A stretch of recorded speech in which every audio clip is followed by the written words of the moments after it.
Welcome back to the Mindful Student Program. I'm Dr. Christopher Willard, and I'm here with the Ultrahuman app. There are many things that get in the way of our success as students, not the least of which are self-confidence and motivation. A lot of us can feel like we're not good enough, and our confidence then slowly starts to impact and corrode our success. When we don't believe we can do it, we're incapable of actually doing it. Anxiety sets in, self-doubt starts to creep in, and our performance really suffers. This may impact our motivation, but our motivation may also be impacted by a number of other things.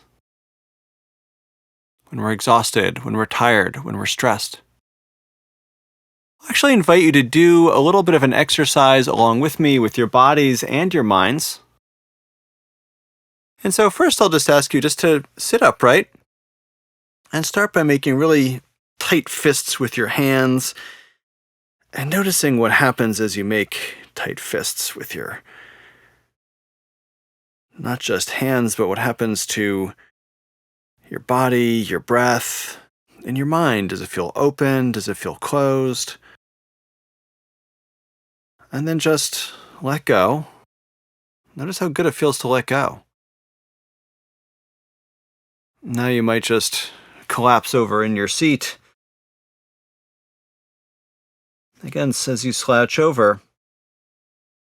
And now as you slouch over, noticing again your breath, your body. Do you feel alert or asleep? Open or closed? How motivated do you feel now?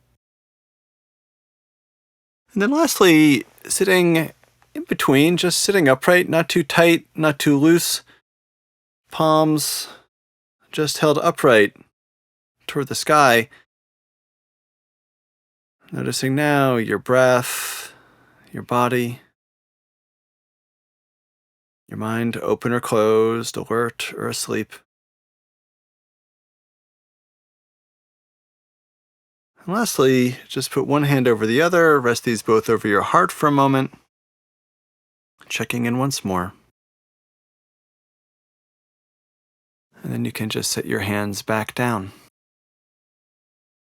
These 4 postures represent 4 different ways that we can respond to stress. With our tight fists, we're going into the fight or flight mode. Now that usually leads to more aggression and irritability, or else in the flight mode leads to more avoidance and more anxiety. We then kind of collapsed over into what are called the freeze or faint responses. The body goes limp and numb.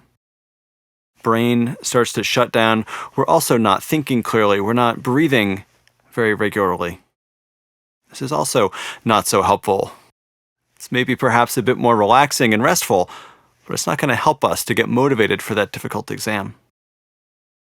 From there, we shifted to what researchers call the attend mode, being fully awake and present, or what I might call more mindful in body and mind. And then as you placed your hands over your heart, more of a befriend mode of being, offering ourselves some compassion, forgiveness. And each of these is useful in different situations. But for most of your life, where it's most useful to be is in more of the attend and befriend, mindfulness and compassion mode. So shifting simply your body language and body posture into positions like this can actually optimize your body to metabolize stress, anxiety, and difficulties, shuts down the fight or flight, freeze, and faint response, which allows your brain to be working as effectively as possible. We do this through practices of mindfulness and compassion. And of course, that's what we're exploring in this course. This kind of posture can also help us to become more motivated in a clear, linear, and intentional way. But all kinds of things, like anxiety and stress, can begin to get in our way. Perhaps you've had that experience where you sit down before an exam, or you're standing up in front of a group of people, ready to give a presentation, or waiting for an interview, suddenly noticing your heartbeat pounding, your body tensing up, clenching its muscles, going right into that fight or flight response. Why wouldn't it? It's frightening. You'd want to fight your way out of it. You'd want to flee from it if you were trying to survive. To override that, we use practices like our breath that we explored last time. We use sensory practices, as we'll also be exploring in this course, but we can even just shift the posture of our body, which begins, according to the research of Dr. Amy Cuddy, a professor at Harvard Business School, to change what's happening in terms of our body chemistry and change what's happening in terms of our brain, optimizing it for performance and for social engagement. We can also, in moments of stress, tune in, check in with our body.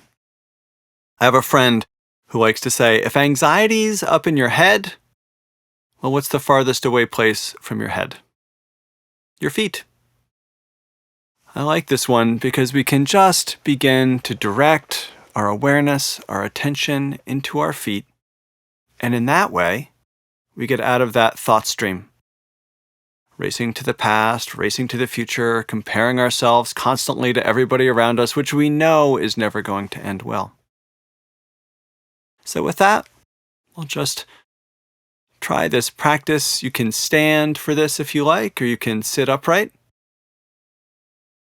I like to do this in public speaking. I used to be terrified of public speaking. I now do it all the time for work. But just adopting a comfortable upright posture, heart pointing toward the sky, and taking a breath in, filling your entire chest and torso, allowing your shoulders to fall downward and backward.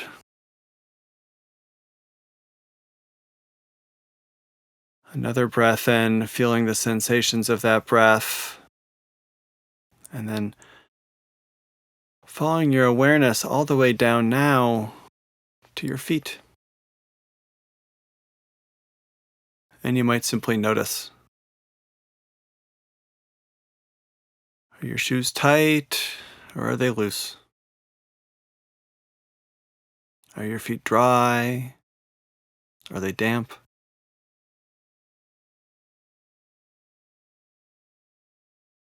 Are they warm? Are they cool?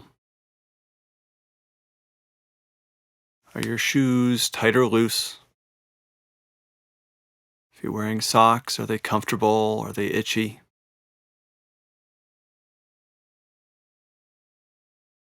Do the tops of your feet feel different from the bottoms? Does your left foot feel different from your right?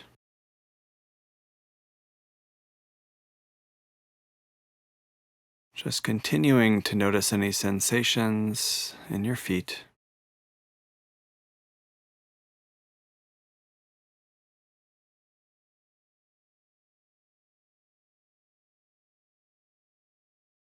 And then gently just pressing your feet into the surface underneath you, feeling perhaps your feet in your socks, sensations and textures of your socks in your shoes,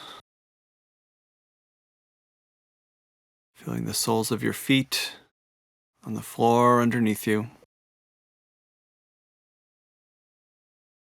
And perhaps even sensing, feeling the floor and the building held by the earth underneath you. Just gently pressing. And then releasing. And then bringing your awareness now back upward through your feet, legs, your chest still upright, confident, up through your head, and now allowing your eyes to flutter open. And perhaps noticing if there's been a shift from the before and after.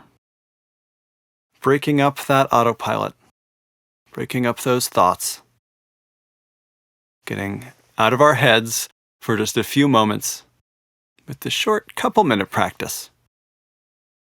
You can do every few questions on an exam or every few paragraphs in a speech, every few moments in a challenging interaction, just to reground yourself, allowing yourself to become more present and a bit more out of your head, where your anxiety might be getting to you. Remembering at any point in your day, you can just come back to your feet.